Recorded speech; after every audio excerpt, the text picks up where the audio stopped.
नमस्कार दोस्तों। विश्व के संबंध में हिंदुओं का तत्वज्ञान त्रिमूर्ति पर आधारित है। त्रिमूर्ति क्या है इसके बारे में आगे पता चल ही जाएगा। उनके अनुसार विश्व की तीन स्थितियां हैं: सृष्टि यानी कि नेचर, पालन कॉम्प्लियंस और संहार डिस्ट्रक्शन विनाश। यह एक अविरल क्रम है यानी कि कंटिन्यू सीक्वेंस। यह तीन कार्य ब्रह्मा, विष्णु और महेश द्वारा किए जाते हैं। ब्रह्मा ने सृष्टि की रचना की, विष्णु इसका पालनहार है और महेश संहारक। ये देवता त्रिमूर्ति कहे जाते हैं। अभी इस त्रिमूर्ति के सिद्धांत से परिलक्षित यानी कि रिफ्लेक्टेड होता है कि तीनों का पद समान है। ये ऐसा कार्य संपन्न करते हैं जो अन्योन्याश्रित यानी कि एक दूसरे पर निर्भर है। उनमें कोई विरोध नहीं। वे परस्पर मित्र है, विरोधी नहीं। वे परस्पर सहायक है, शत्रु नहीं। लेकिन इन तीन देवों के कार्यों का उल्लेख करने वाले साहित्य के अध्ययन से पता चलता है कि स्थिति बिल्कुल भिन्न है। जी हाँ, बिल्कुल अलग। अगर सीधे शब्द में कहा जाए तो कथनी और करनी में अंतर है। ये देव परस्पर मित्र होने के बजाय एक दूसरे के शत्रु नजर आते हैं, जो श्रेष्ठता और सत्ता के लिए एक दूसरे से भिड़ जाते हैं। आप बोलेंगे कैसे? तो इस वीडियो को अंत तक देखना, पता चल जाएगा। पुराणों के कुछ उदाहरण हैं जो इस शत्रुता झगड़े वाले स्थिति को स्पष्ट कर देंगे।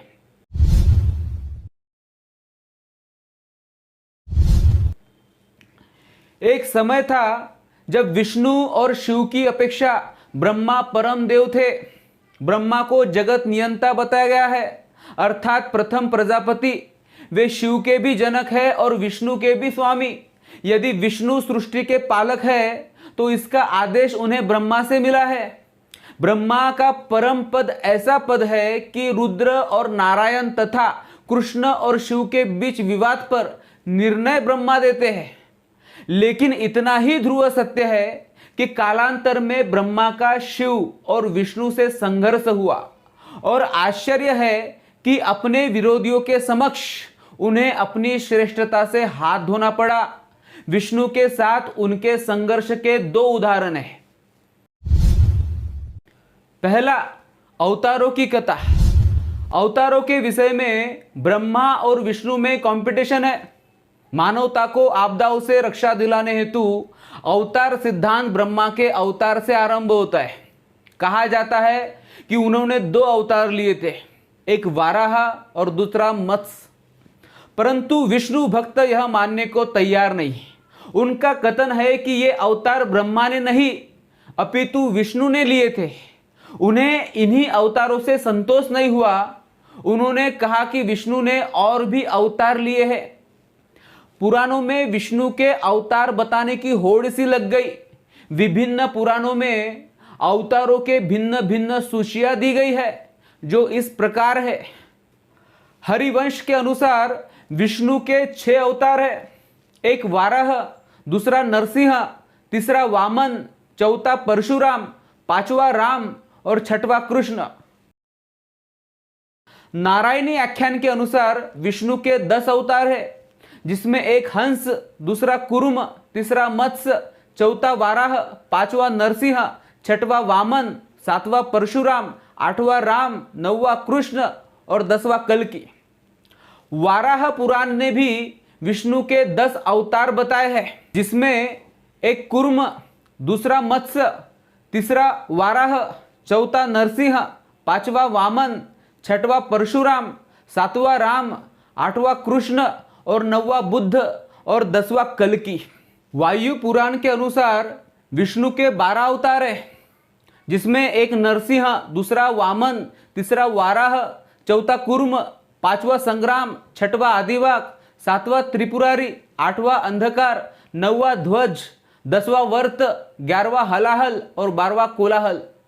इतना ही नहीं, भागवत पुराण के अनुसार तो विष्णु के सबसे ज्यादा 22 अवतार बताए गए हैं, जिसमें एक सनत्न कुमार, दूसरा वाराह, चौथा नर नारायण, पांचवा कपिल, छठवां दत्तात्रेय, सातवां यज्ञ, 8वां ऋषभ, 9वां पृथ्वी, 10वां मत्स्य, 11वां कूर्म, 12वां धन्वंतरी, 13वां मोहिनी, 14वां नरसिंह, 15वां वामन, 16वां परशुराम, 17वां वेदव्यास, 18वां नरदेव, 19वां राम, 20वां कृष्ण, 21वां बुद्ध और 22वां कल्कि।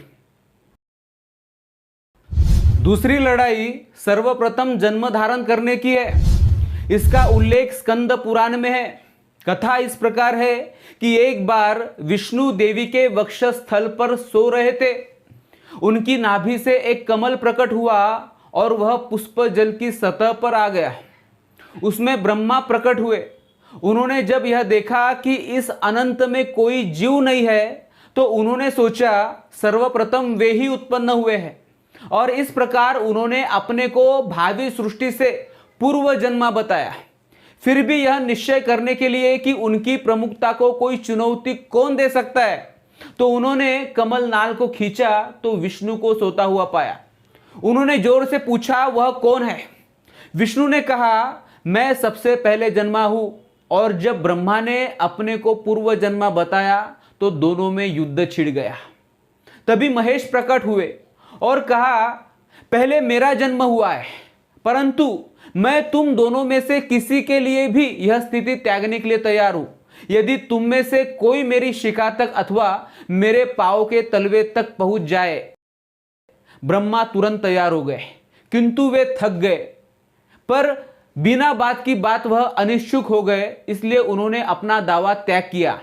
वे महादेव की ओर मुड़े और कहा, उन्होंने बात पूरी कर दी है और उनके माथे का मुकुट देख लिया है और साक्षी के लिए प्रथम जन्मी गाय को बुला लिया।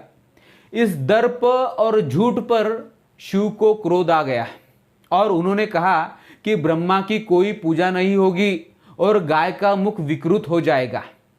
फिर विष्णु आए और उन्होंने यह स्वीकार किया कि वे शिव के चरण नहीं देख पाए। तब उन्होंने उनसे कहा कि देवों में वही प्रथम जन्मे है और उनका पद सर्वोच्च है। इसके पश्चात शिव ने ब्रह्मा का 5वां मुख काट डाला और उनका मौन भंग हुआ। उनकी शक्ति और प्रभाव क्षीण हो गए। इस कथा के अनुसार ब्रह्मा का यह दावा झूठा था कि उनका जन्म सर्वप्रथम हुआ है। इसके लिए वह शिव के दंड के भागी बने। विष्णु को प्रथम जन्मा कहलाने का अधिकार मिला। ब्रह्मा के अनुयायियों ने शिव की सहायता से विष्णु द्वारा ब्रह्मा का स्थान छीन लेने पर बदला लेने की ठानी और इसलिए उन्होंने एक और कथा रच डाली।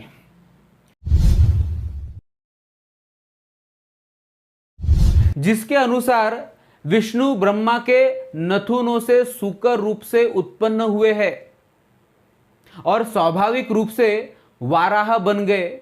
विष्णु के वाराह अवतार का यह बहुत तुच्छ विश्लेषण है। इसके पश्चात ब्रह्मा ने शिव विष्णु के बीच शत्रुता उत्पन्न कराने की चेष्टा की। स्वाभाविक है कि अपनी स्थिति बेहतर बनाने के लिए यह चेष्टा की होगी। यह कथा रामायण में कही गई है। वह इस प्रकार है।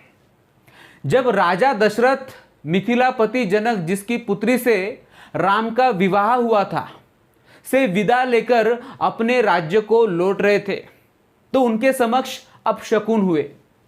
उनके चारों ओर भयंकर स्वर वाले पक्षी चीख उठे और भूमि पर विचरने वाले मृग उनके दाहिने ओर चलने लगे। यह देखकर दशरथ ने वशिष्ठ से पूछा, पक्षी चीख रहे हैं और मृग दाहिने ओर चल रहे हैं, वह शकुन शुभ भी है और अशुभ भी है। यह क्या बात है? इससे मेरा हृदय शंका से भर उठा है। तब वशिष्ठ बोले, यह परशुराम के आगमन की चेतावनी है, जो तूफान की तरह चले आ रहे हैं, जिससे पृथ्वी कांप उठी, पेड़ पौधे गिरने लगे हैं और गहन अंधकार छा गया है। धूल से सूरज ढक गया है।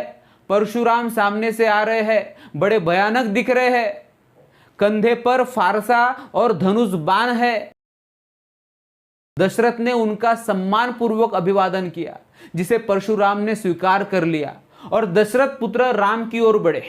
कहा कि राम, तुम्हारा बहुत पराक्रम सुना है। जनक द्वारा दिया गया शिव धनुष भी तुमने तोड़ दिया है। मैं दूसरा धनुष लेकर आया हूं। इसे खींचकर बांध चढ़ाओ। बांध चढ़ाने से तुम्हारे बल का अनुमान लगाकर मैं तुम्हारे साथ द्वंद्व करूंगा। परशुराम का वचन सुनकर दशरथ की हवाइयां उड़ गई, परंतु उन्होंने परशुराम से दीन भाव यानी कि नम्रता से ही बातचीत की। परशुराम ने भी फिर राम से ही कहा कि जो धनुष तुमने तोड़ा है वह शिव का धनुष था, किंतु अब जो धनुष मैं लाया हूं वह विष्णु का है। ये दोनों धनुष विश्वकर्मा ने बनाए थे, जिसमें से एक महादेव को दिया गया और दूसरा विष्णु को। इसके आगे का वर्णन इस प्रकार है। तब देवताओं ने ब्रह्मा से आग्रह किया कि नीलकंठ यानी कि महादेव और विष्णु के गुणावगुण का पता लगाए। परम श्रेष्ठ ब्रह्मा ने दोनों के बीच खुन्नस को जान लिया। इस स्थिति में नीलकंठ अर्थात महादेव और विष्णु के बीच घमासान युद्ध छिड़ गया। दोनों ही एक दूसरे को पराजित करना चाहते थे। शिव जी के विकराल धनुष में शिथिलता आ गई और त्रिनेत्र शिव जाप करने लगे। दोनों महान देवों के देवता समूह ऋषियों और चारणों ने अर्चना की और वे शांत हो गए। जब देवताओं ने यह देखा कि विष्णु के तेज के आगे शिव धनुष शिथिल पड़ गया, तो देवताओं ने विष्णु की श्रेष्ठता मान ली। इस प्रकार ब्रह्मा ने महादेव द्वारा अपने प्रति किए गए अन्याय का बदला ले लिया। इस प्रपंच से भी ब्रह्मा विष्णु पर श्रेष्ठता न पा सके। ब्रह्मा का इतना पराभव हुआ कि जो कभी विष्णु को आदेश देते थे वही ब्रह्मा का सृष्टा कहलाया।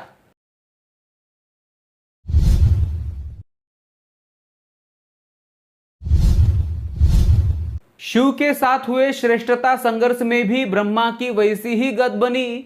इस संदर्भ में भी स्थिति ठीक विपरीत हो गई। कहा तो शिव ब्रह्मा से उत्पन्न हुए और कहा अब शिव ब्रह्मा के सृष्टा बन गए। ब्रह्मा मुक्ति के कारण नहीं रहे। वह देवता जो मोक्ष प्रदान कर सकते थे शिव थे, और मुक्ति पाने के लिए ब्रह्मा की हैसियत शिव और उनके लिंग की एक साधारण भक्त की तरह पूजा करने की हो गई। वह शिव के सेवक हो गए और उनके सारथी बने। आखिरकार अपनी पुत्री के साथ व्यभिचार करने के आरोप के कारण ब्रह्मा पूजनीय नहीं रहे।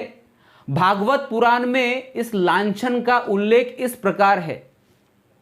हे क्षत्रिय, हमने सुना है कि स्वयंभू के मन में अपनी अबला और मोहक पुत्री वाच के प्रति कामुकता जगी, जिसके मन में उनके प्रति काम भाव नहीं था।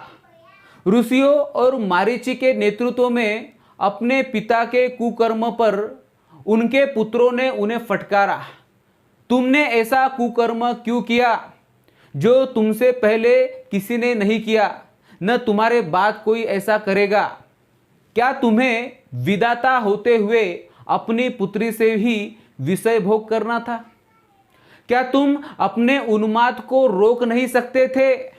अरे विश्व के गुरु, तुम्हारे जैसे गौरवशाली व्यक्ति के लिए यह प्रशंसनीय नहीं है, जिनके कार्यों की मर्यादा के कारण व्यक्ति को आनंद प्राप्त होता है। जो जिस विष्णु की महिमा की दीप्ति से यह ब्रह्मांड प्रकाशित होता है, लो उसी से फूटती है।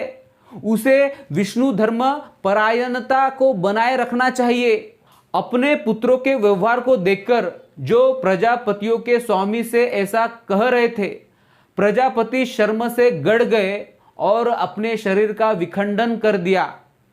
उसके भयानक अवशेष उस क्षेत्र में फैल गए और वही कोहरे के नाम से विख्यात हुआ। ब्रह्मा के विरुद्ध ऐसा अपकर्ष एवं अपमानजनक प्रहार होने से वह चारों खाने चित हो गए। इसमें कोई आश्चर्य नहीं कि भारत से उनकी उपासना लुप्त हो गई और त्रिमूर्ति में औपचारिक रूप से ही सहभागी रह गए।